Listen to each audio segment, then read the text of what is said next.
Many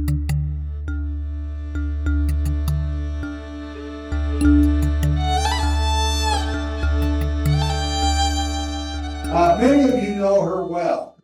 Michelle is the daughter of Sojourners class participants Sally Joe and Ron Milne, and was baptized here at College Mennonite Church.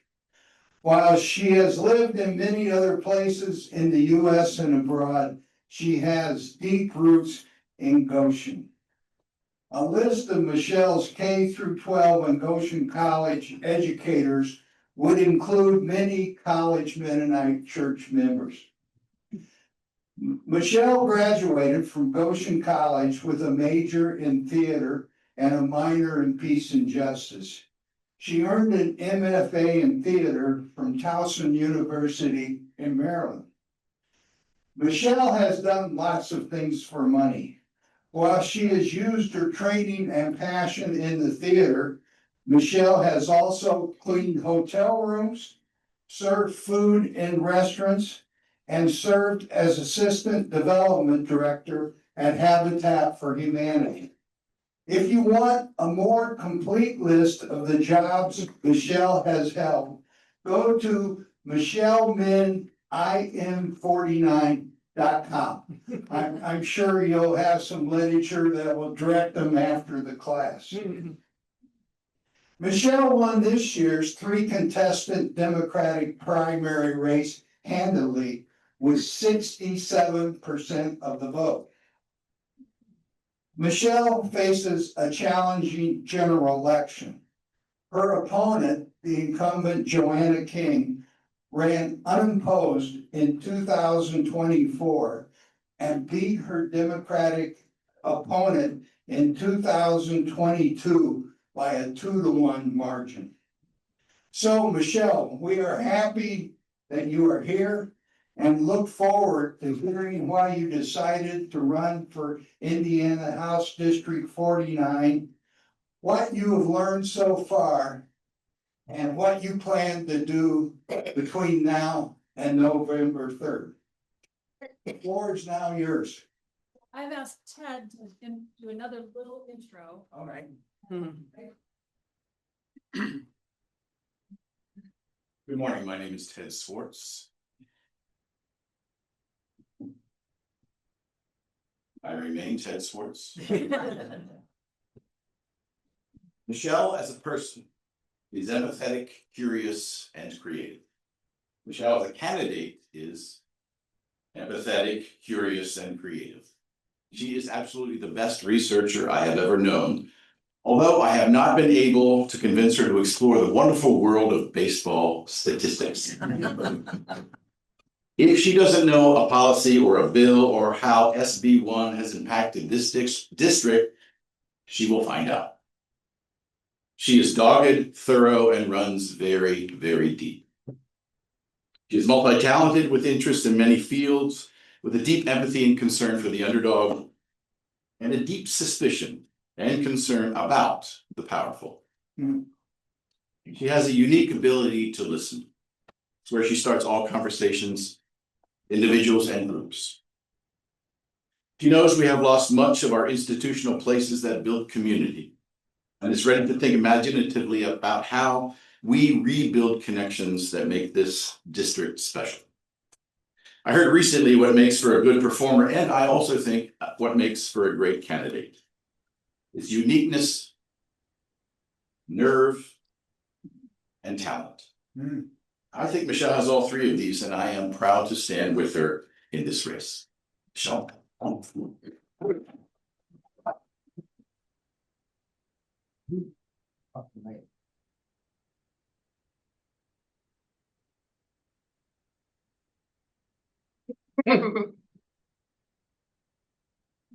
Now, can I move this down? Thank you. I always go after the tall people. That's great. Let's get it this way a little bit. And I have to go after Ted, who has this wonderful resonant voice. Thank you so much for having me here. It's amazing to see so many people and people are why I'm here. The title of my presentation is Why I'm Running. Ted, did you have a question? Oh, yes. Michelle, why are you running? Someone asked me to. So why are you running? I had a whole body yes when they asked. Why are you running? They had a good time. Why are you running? There's no backing out now. Why are you running? I got tired of feeling angry and helpless. Why are you running? I've been looking for a place to put my energy, my interests, my skills and talents, somewhere that I feel useful and of value. Why are you running? I'm not sure what else to do. Why are you running? I don't know. The poet Rainer Maria Rilke, I just learned I've been saying that wrong. Rainer Maria Rilke advised a young artist to be patient towards all that is unsolved in your heart and try to love the questions themselves. I read this quote for the first time when I was a younger artist, and I have indeed tried to live into the questions. So why am I running for office is a question I ask myself almost every day these days. Why am I running for office? One of my earliest answers was, and continues to be, I want to bring people together. I see people around me yearning to connect, tired of feeling isolated and stuck. They tell me they're tired of the divisiveness. I'm tired of the divisiveness and of feeling isolated and stuck. So how do we get unstuck? There's another question.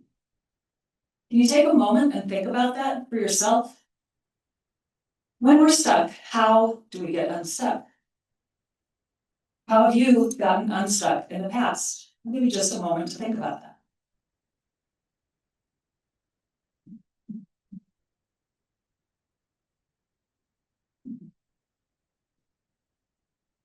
I've been asking this question about how to get unstuck for a while now. I'm in the midst of not only a campaign, but also a 10-month professional development program that brings dance and physical movement into communities to explore whatever it is that's on our minds. And I brought that question into the program. How do we get unstuck? So, you didn't know this was coming, but I'd like you to try something. On the count of 3, can you embody, so no words, just put in your body, stuck. There's no right or wrong way. 1, 2, 3. And then maybe Ted, can you come up and help me again? We're going to demonstrate. And I'm going to call out 1, 2, 3. And actually, if you're able, would you stand? And it's okay if you don't want to or can't today, but if you can, it just gets us a little more in our bodies, which is where I think maybe we'll find some answers. So, different ways. 1, 2, 3, stuck. And another way, 1, 2, 3, stuck. And now look at your neighbor and get stuck together. 1, 2, 3, stuck. And look at a different neighbor, maybe a few people away, and get stuck in their direction. 1, 2, 3, stuck. Great. Now, one thing I'm noticing, and I'm doing it, we're doing it, is we're all doing stillness. We're all doing stillness. Stillness is not the same as stuckness. So could everyone just do stillness? Oh, what just happened? We're unstuck. That's interesting. I also heard a whole bunch of breathing. I felt something. Did you feel how that changed? So now do stillness. And then just go back to stuckness for a moment. And now here's the other interesting thing to me is I don't think we're always stuck in a still way. So here's an example. Maybe we'll both do 2 different examples so you can see stuckness in movement.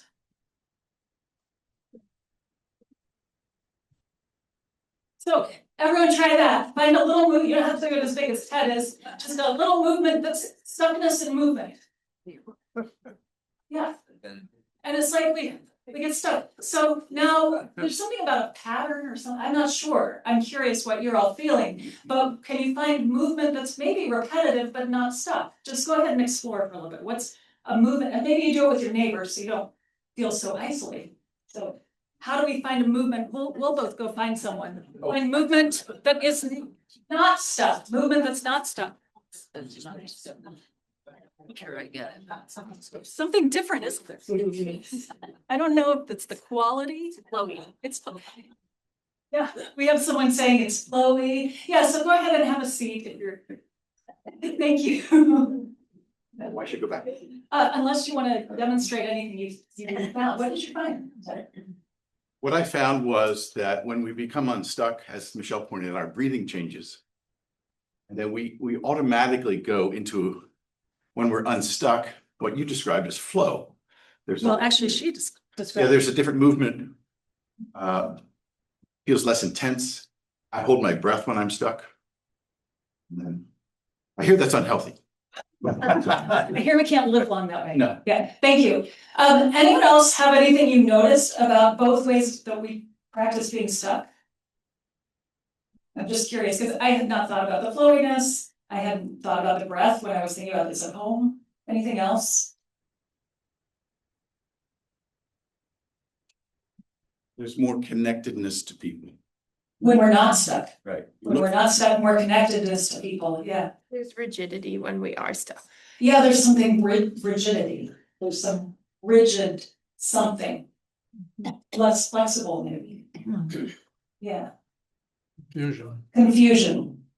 Yeah, you can, is there anything else you can call it out if you have something? Tenseness. Tenseness. And I feel stubborn, I feel stubborn. like, no, stay away. Yeah, and so you're putting it in your body, Oh. right? No, and that's how we express, and Yeah. that's how we find it. So there's this. Yeah. Was it harder to find the stuckness with someone? Or easier? Yeah, harder, a little bit harder. Great. Anything you learned about unstuckness? We've talked about a little bit, the flowy, the breath, anything else? Feeling of freedom. Feeling of freedom, yeah. Yeah, well, we're living into the questions, not necessarily trying to answer them, so keep thinking about that. I have also wondered if it's something about making a choice. I'm not sure, but maybe something about if I'm choosing to be still or in movement. I can even choose actually rigidity, but there's something different if I'm choosing it. So that's something I'm mulling over. I'm not saying that's an answer. But I do think we can find different answers in our body than we do when we're just sitting and thinking. In fact, sometimes I get the most stuck when I'm sitting and thinking. And my body helps me get unstuck. So if it's maybe something about choice or choosing, why am I running for office? Is it maybe to get unstuck? To make a choice? To live into the questions? When I live into that question of why I'm running for office, more questions appear. I'm running for office in government. Well, what is government for? We have so many answers to that question. I'm running to be a state representative. Who am I running to represent? I grew up living in a lot of different places, from Michigan to Malawi, Haiti to Bloomington, Goshen to Japan. My homes have included the West Coast, East Coast, Southwest, Midwest, large cities, small towns, theaters, classrooms, the road. Those are all some of my homes. And these homes, these experiences have shown me that there are many ways to live. There are many ways to be stuck and unstuck. There are many ways to structure our lives. Is that what government's for? To create a structure for our society? Rules, regulations, agreements, so we all feel safe and free? Is it to protect and defend our rights and freedoms? Is it there to make our lives better? Which leads to the next question. Whose lives? And why me? My maternal grandmother would not have been happy that I'm running for office. She wanted me to be an elementary school teacher because she wanted me to experience the joy and magic of watching young children learn to read, which is what she did. I'm not sure how my maternal grandfather would have felt about my running for office, but he wouldn't have wanted to talk about it. You live your beliefs. You don't talk about politics, even to your family. My paternal grandmother was the opposite. She did speak out about her beliefs, her sense of justice, and she worried about where this country was headed. She would have a lot of opinions and probably some questions of her own for me. My paternal grandfather worked with his hands, did manual labor his whole life, helped everyone around him who needed assistance. And he was Canadian, a green card holder my entire life. Is this legacy part of the answer to why me? I come from a line of educators and healthcare workers, farmers and writers. I grew up steeped in the values of caring for people and striving to create more justice in the world. Can you create justice through the government? Maybe it depends on who's there. So again, why me? I didn't plan to do this. I didn't see it coming. In the past, I have, as mentioned in the intro, waited tables, answered phones. I've managed research projects and led corporate trainings. I've taught in universities, jails, seminaries, and after-school programs. And I've been a theater artist, an actor, writer, educator, director, and producer. I've spent most of my adult life bringing people into the room together, people who disagree about all kinds of things. And especially as a director and producer, but also as an educator and performer, my job is to facilitate creating a world that we envision together. I love my life of making theater, traveling, coaching, writing, dancing, hanging out with my friends. Why would I give that up? I will say I miss my friends on this all-consuming, exhausting, inspiring campaign trail. I don't get to see them as much as I would like to.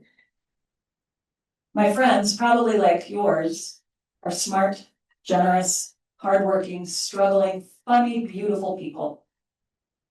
They are immigrants and citizens of many nations. They are Christian, Jewish, Muslim, atheist, queer, trans, and straight. Some are parents, some are single, some are business owners, some can't find work. My neighbors and I live in subsidized housing. We know what it is to apply for that housing and other assistance every single year, and the amount of paperwork, time, and energy that costs us.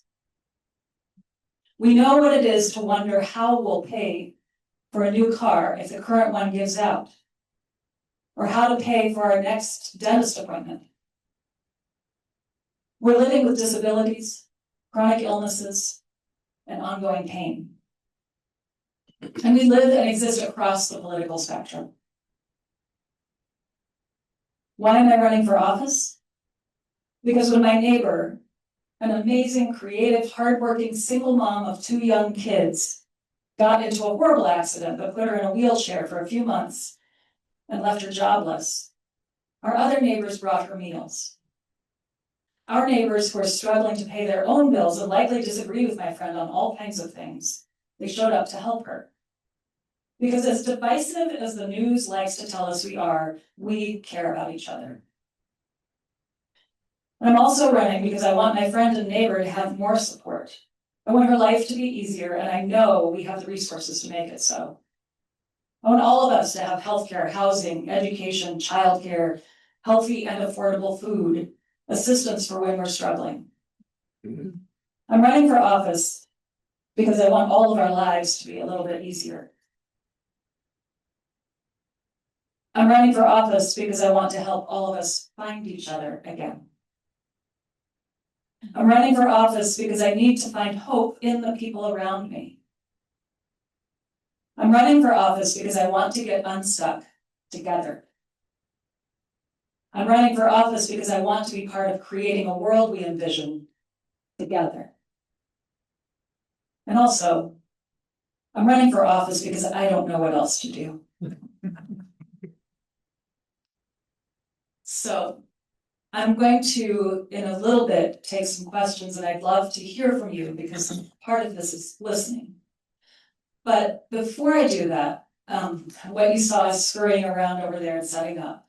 I'd like you, if you're able, to go over there, and there's some pens and Post-it notes. And you'll see that I've done things like this other places, so you can read what other people wrote, but there are some prompts, which, let's see, yes, here they are.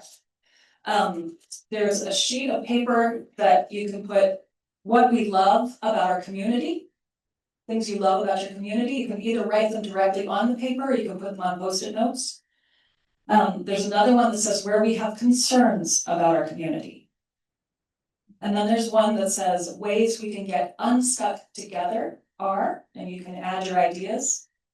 And then the fourth one is the world we envision includes, and you can add your ideas. So I'd like to just take, I don't know, 5-7 minutes, give everyone a chance to go over and add your thoughts, read other people's thoughts.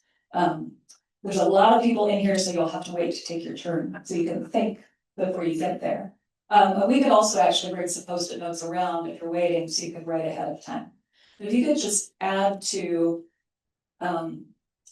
because I also believe that I really am running to represent everyone. And that means I can't know what ideas you're bringing or what your concerns are. And the more I talk to people, the more I see where we have so much in common, and then also where there's some people who don't feel heard, and maybe I didn't know about their concerns. So that's also really helpful. So just go ahead and take a few minutes over there. That's a little bit more than enough. Yeah. So I've had several requests for me to repeat the questions for those of you that are still seated. And you, please, don't feel like you need to answer any of them, but you definitely don't have to answer all of them. So you can just choose one or two. So one is what we love about our community. And some of the answers, Ted, could you, right there, could you just read some of the ones that were there from other people, so we get some examples? And I'll read them out again, I'll repeat. Yeah, yeah, The dam, the mill race, the dam, the mill race, and the diversity of Goshen. the diversity of Goshen. Float Fest. Float Fest, oh, there we go. Okay. I love Goshen, it's pumpkin vine. I appreciate public parks, public access to rivers and lakes and green spaces. Great, so those are some examples of what we love about our community. Can you jump to the other table, Ted? I think they're, he literally jumped. Where we have concerns about our community, some examples would be Affordable housing, domestic violence, disability rights, medical waivers, landlords, slumlords rentals that are residential and communal or commercial. County is not honoring can't read that one, sorry. Funds for green spaces. yeah, so there's some examples of concerns. And then the two that I added in today because of what I'm talking about, one is ways we can get unstuck together. Are there any there that you could read for us, Ted? Those are the new ones. Yeah. Healthcare for all, childcare for all children. Peacefully work to solve disagreements. Actually, I think that might be the world we envision. Oh, yeah, sorry. Oh, Okay, so, ways we can work together. yeah, Listen, ways we can get unstuck together. yes, listen. Listen and engage with diverse people. Share without condemning, listen empathetically. Accept differences of opinion and idea of what our nation should be doing to help each other. Communication across political, economic barriers. Great, and then if you go back to the other table, sorry, I put them out of order, the ones you were reading originally. This prompt is the world we envision includes. Healthcare for all. Truly affordable, possibly subsidized housing, childcare for all children peacefully work to solve disagreements. Great. Does anyone have Post-it notes that you'd like to hand us? We'll go add them over there. Or you can put them there at the end as well. Thank you for doing that with me. Oh, there's one. Thanks, Mark. So I truly believe that, you notice I didn't want to come in here and just talk at you. I really believe we need to solve things together and we need to dream together. So thank you for doing something a little different, maybe. Twice. You did some movement around stuck and unstuck, and you contributed to my collective ideas that I share with other people. What else have? We'll try to figure out where they go.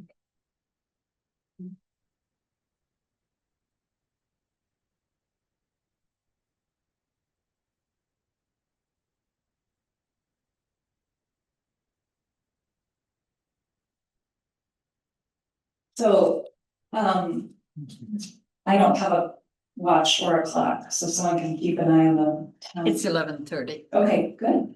so we often go and Yeah, so another few minutes until 11:45, or it can end at any time. Maybe Well- people have questions. I don't know. yeah, I was hoping to leave the rest of this time for any questions or comments you have. It looks like Mark has a microphone there and he can bring it around.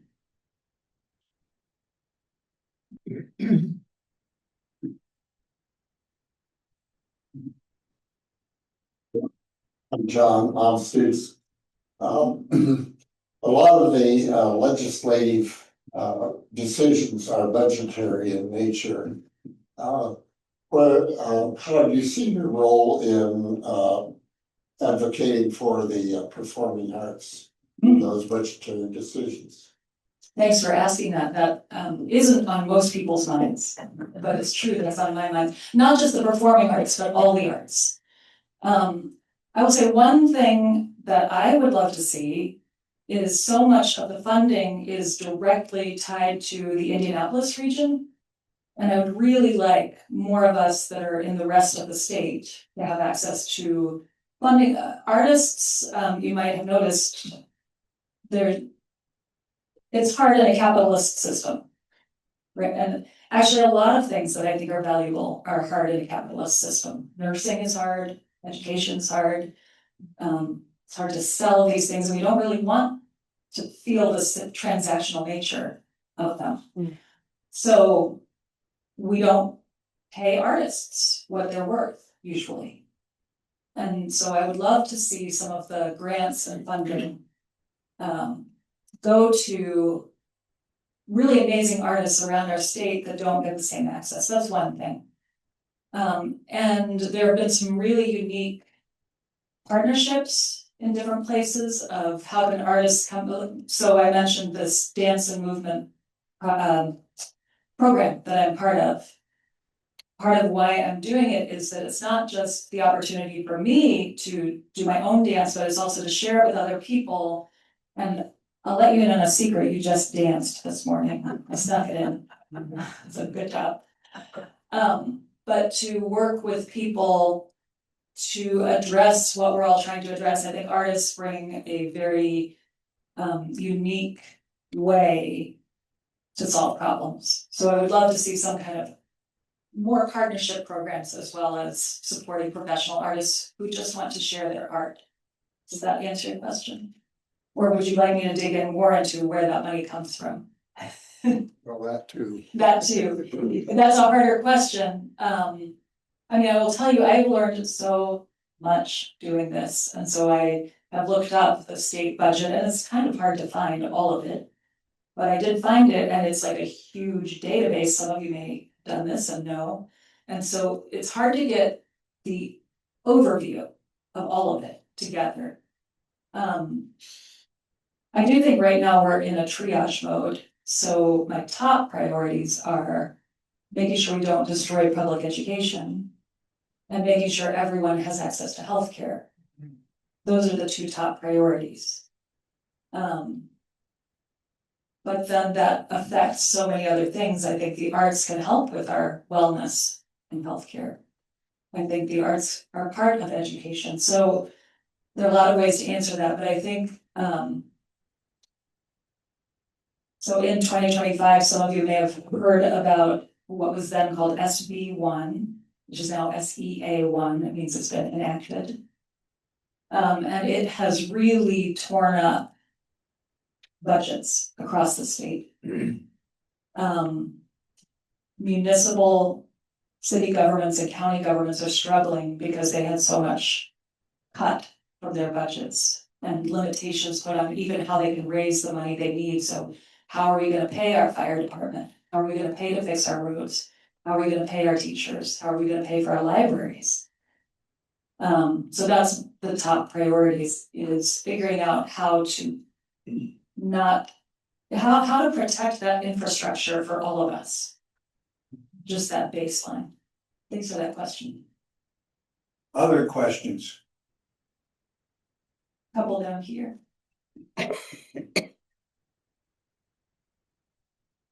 Thank you, Michelle.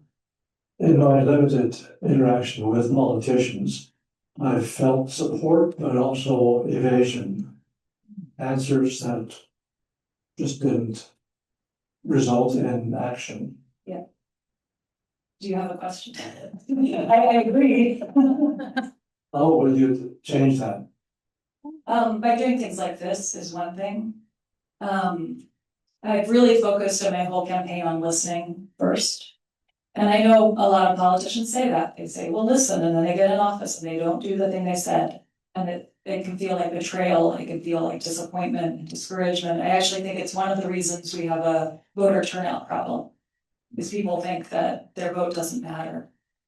And so, yes, I need to earn people's trust. So I do what I say I will do, and if I end up realizing I can't, I try to own up to that. I feel you, and I felt that, where it's like, well, if I can imagine sitting in your seat and saying, yeah, she's saying the same thing, how will we know until she's in office, right? So, I can't fix that part.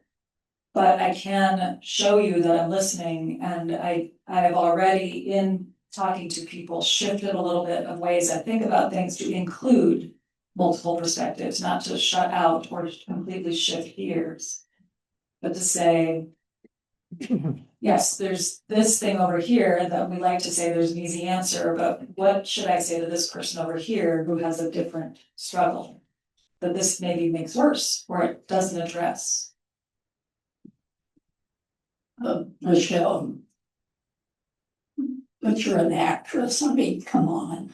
You don't know what you don't know what you're talking about. I've never seen you perform. Excuse my voice, that's exactly what I wanted to say.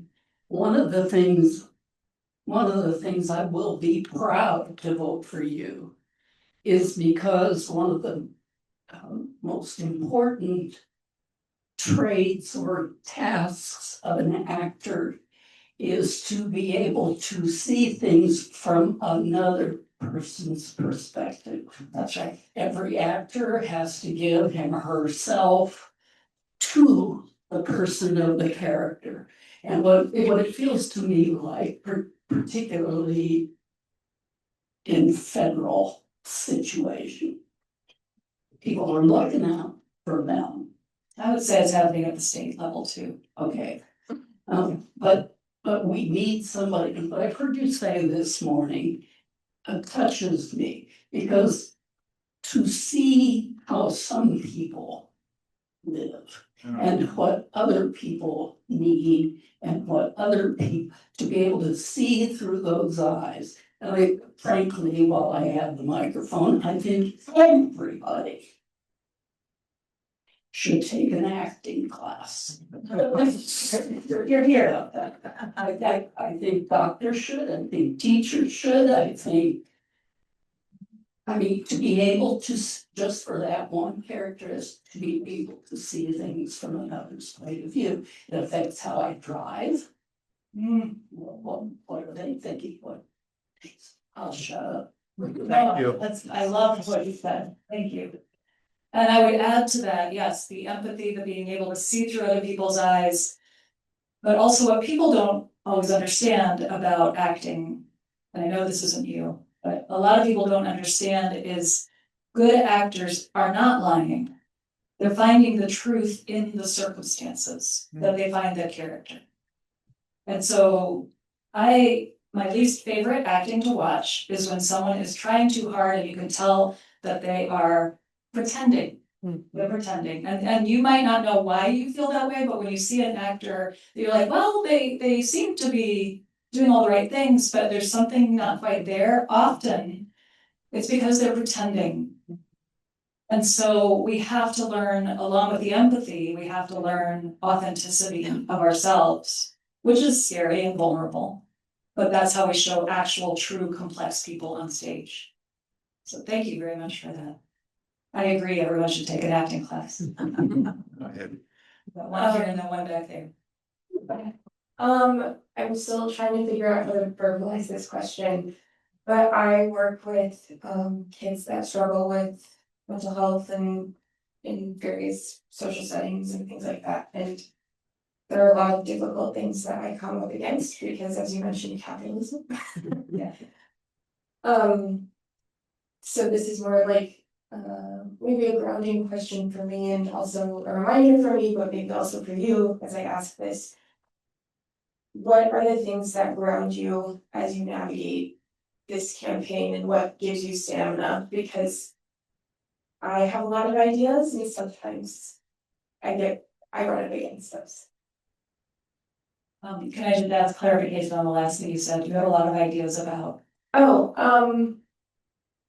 I think seeing the good in a lot of things, like I can, but then where we look at our current world, and yes, there are a lot of good things about it, but there are a lot of existential threats. And like AI or etc. And so what grounds you when you come up against like people wanting to build these things, wanting to do certain things, and the hardship? Yeah. So I felt a very real change in my breath when you started talking about mental health and grounding. So just when someone says that to me, that helps me ground. Thank you. You wanted ideas from us earlier, and right here. Oh, just if I can respond just a bit on more, just a second, thank you.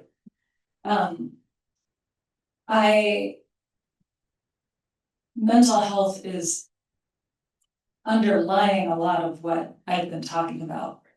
Thank you for the work you're doing. It's really needed.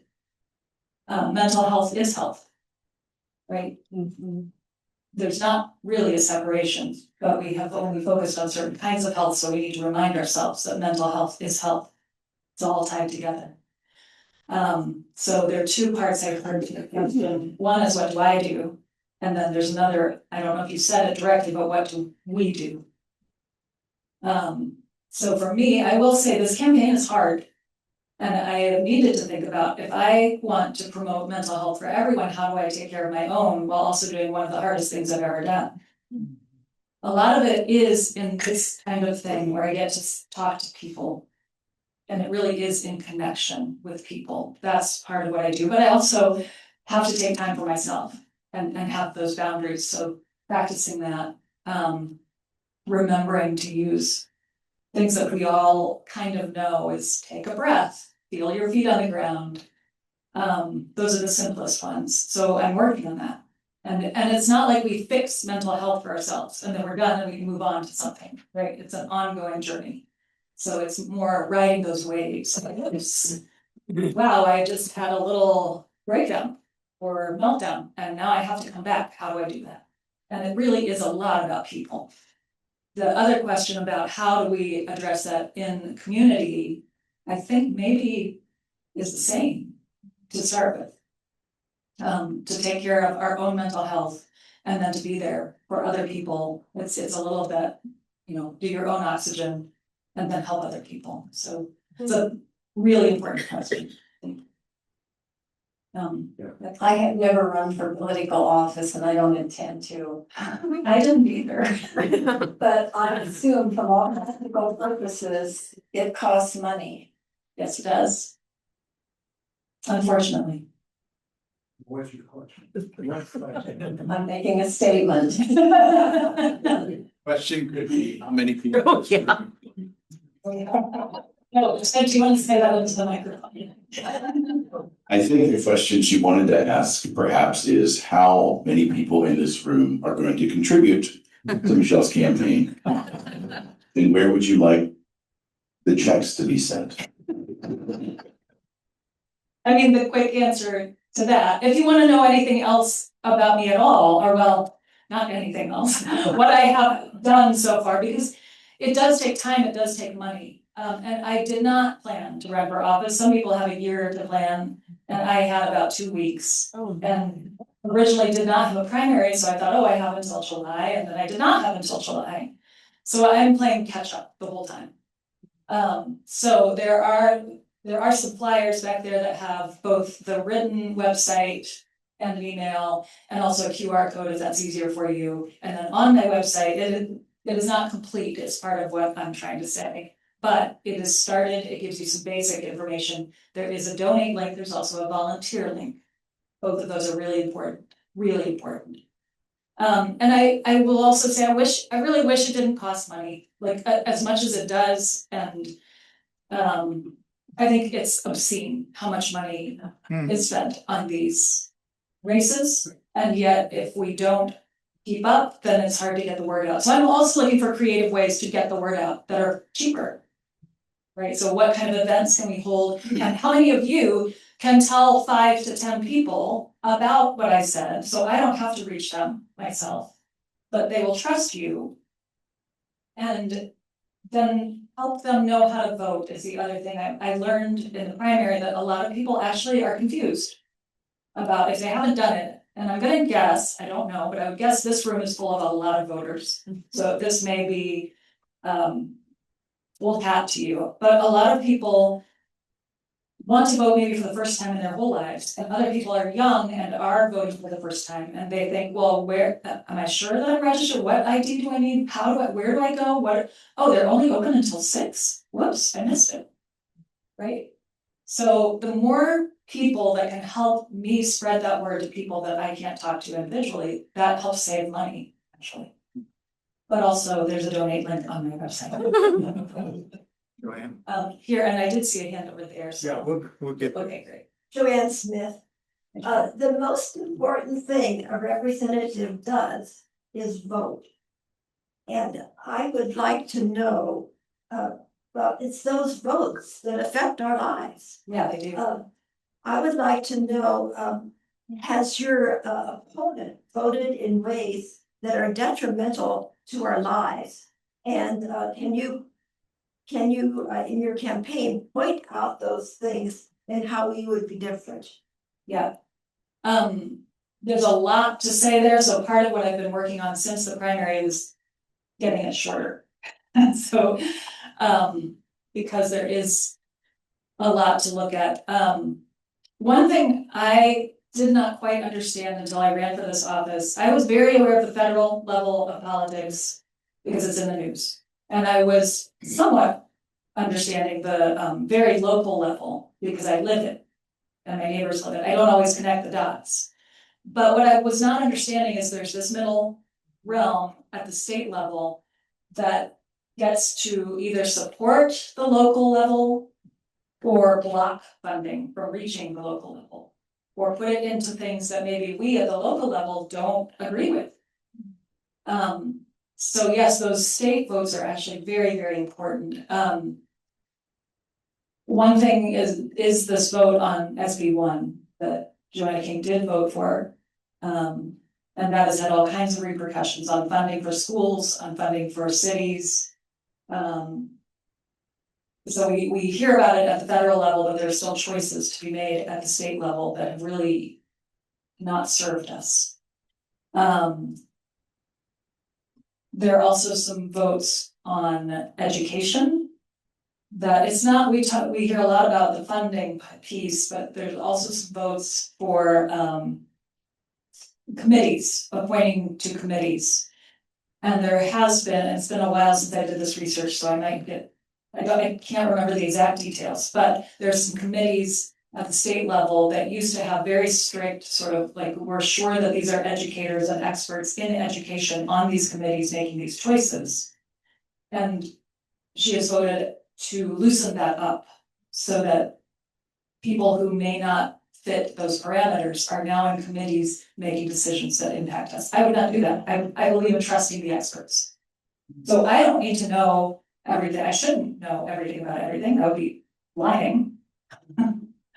But what I want to do is listen to the experts and make sure that we're having experts make those decisions. Those are just two examples. She also voted against redistricting. For redistricting. Which to me is cheating. It's, we have rules in place to redistrict every 10 years, and there isn't a reason to do that. And they were very clear in those maps, if any of you saw them, that I mean, they weren't trying to hide it, they really were trying to make our whole state Republican. But here's another thing I'll say is, the way innovation happens, and this is part of how we get unstuck, how do we envision a world together? The way innovation happens is by people who disagree with each other, coming together and trying to solve a problem together. If you have too many people that just agree across the board, it's really hard to innovate. It's really hard to have growth because everyone just agrees. And so if we all agree, there's nothing to talk about. And it means that there's stagnation. So I think there needs to be a rebalancing at the state level. Of, right now it's 70 Republicans to 30 Democrats. I don't think there are any independents in there. So they've got a super majority, which limits how much we can bring new ideas in. Yeah, I mean, there are many others. Are there any on your mind that you're aware of? Okay, I do have a volunteer working on a list of exactly what you just said, is pulling. But she came back to me yesterday and said, there are so many. I said, I know, so we'll have to kind of sift through and say which ones are the most important to highlight. But it's exactly that, how has my opponent voted and how has that impacted us? Is exactly what we're working on, yeah. So much of campaigning is of a negative nature and character assassination, and a lot of money is poured into that. And it's hard to see some really good, honest debate between people who are talking issues and in a balanced way and in a non-confrontational way. And I think that, that's my objection to campaigning. It just turns me off, and it also consumes a lot of energy and time, and for you as a campaigner too, I'm sure. So I was just wondering how you face that. Yeah, I don't think that does any, it's a fine line between being able to say exactly what Joanne was asking of, how am I different? I need people to understand how I'm different. So I do need to say, well, here's the thing that my opponent voted for, and here's what I would do differently. But that's not saying anything about her as a person. I do believe most people get into politics because they care about people and they care about their communities. That's where they start. I'm not sure that's where they end up all the time. I will say an example of what has felt good to me is in the primary, I had two opponents and we were all very supportive of each other. I don't know if you made it to any of our forums, but we had really good discussions. We didn't always agree. But very respectful and back and forth. And actually, one of my opponents is now working for my campaign. So Monica Garvey-Scott, for any of you who know who that is. So I believe it's possible. And I actually believe that we could have very good conversations in disagreement. And I think that's part of the divisiveness that people are tired of. I made up this statistic, but it feels right to me. I think we agree on 85% of things that we want to happen. 75% of the goals we have. We just disagree on how to get there. So let's talk about how we get there. And let's actually talk about, here is where we want to get. Now that other 15% that we don't agree on, we also need to figure that out. But I think when we can talk about the issues and what we would do, and we can critique what someone has done without critiquing them as a person. Last question here, and then I can also talk to you after. Yeah. Okay. Still good. My question actually was the one Dr. Friesen had asked. I'll comment to, one is, it was going to be in the form of the question, are you prepared? The data clearly shows that negative advertising works in politics. That's just the one reality. So how are you prepared to deal with that? Variation of that is to have language, so the economist in me winces every time we say the problem with America is capitalism. Capitalism is our system, a version of it, but it's not just pure capitalism because we have Congress, we have state legislature, it's a mixed capitalist system. In Elkhart County, just saying capitalism is our problem is going to lose an awful lot of votes right off the bat before they ever hear what it is you're really saying. So I'm sorry if it sounded like I was saying capitalism is bad for everything. More I was saying that it's hard for artists to survive in a capitalist society. It's hard for things that are, so we've got supply and demand. There's a demand for healthcare that is huge. But if we're in a capitalist system, that makes it hard to actually pay the people doing that work. So I think absolutely we are in that system and it works for many, many people and many, many things. But there are certain things in our society it does not work for. So thank you for bringing that up, letting me clarify that. I was responding to a very specific question about what makes it hard for certain people to make a living in a capitalist system, not that capitalist systems are completely bad and should go away. But I do think it's good to question how they work and who they serve and how can we serve the people that they don't serve. I think that's my question. Yeah, you had another first question, but we need to end, so I can also talk to you a little more now. I'd love to. Right, you'll stick around? Yeah. Yeah, and there's cards and flyers back there if you wanna know where to get a hold of campaign information. So thank you very much. We wish you the best. Thank you. And I'm sure you'll feel good when it's over, one way or the other. Thank you for having me. I think it was fun.